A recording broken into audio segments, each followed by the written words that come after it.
I can be the answer. Huge news from Garmin just in: the Edge 820, the baby version of the 1000, but also the bigger brother of the 520 is just in with a lot more features. I'll put a link below to all the tech specs, but I'm just going to cover my experience with the 520 and why I'll be lining up for the 820. This time last year, I went and lined up for a Garmin Edge 520. The first thing I did out of the box, press this no touch screen. Very frustrating. I've learnt to live with this and I've learnt to love it. And as I've commented on a number of forums below, specifically the Cycling Tips, who gave it, I think, 8 out of 10 when this thing was in virtually beta firmware. It was crap. I gave it a full rundown of why it didn't deserve 8 out of 10. 6 out of 10. Look, in the last year, it's come a long way with the firmware. It's still not there though. This unit really feels, the Edge 520 feels like a beta test they've sent out to us to put out in the market to test us, to then bring out a more polished product, which is the 820 out today. Let me tell you the differences between the 820 and the 520. Now, the 820 has come out with touchscreen. Finally, touchscreen. It's a must-have.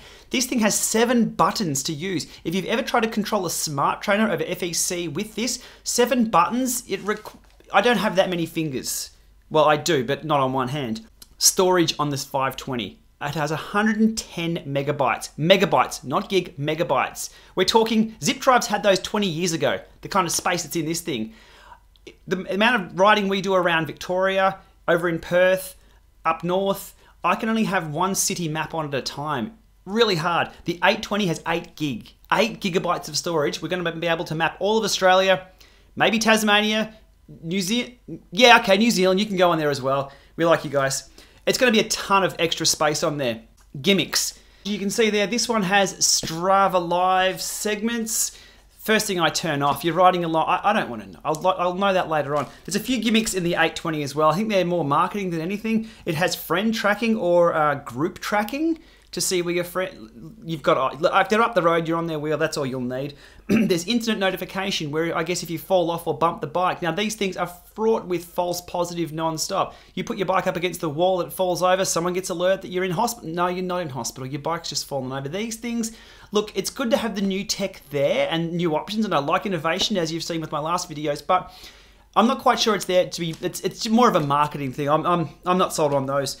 Look, estimated price, I'm thinking it's going to be around $500 to $550 Australian for the 820. That's a lot of money to be hanging off your handlebars. But look, given what it fixes with this, I'm in the store. I'm lining up for one right away. I've got to get one of these things. It's going to save a lot of problems for me and a lot of time.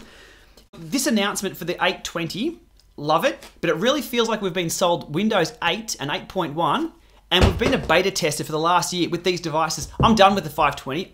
I will say it, I'm done with the thing. I'll go back to the 800 until I get my hands on the 820. Frustrated with the little device. So there we go, my take on that, late night take just before the Tour de France kicks off. Going to grab myself an 820. I will see how the experience goes. DC Rainmaker's covered this tonight as well, so I'll link him below. Great information in his videos as well. For sale, Garmin 5, it landed on the carpet, it's okay. Garmin 520, let me know.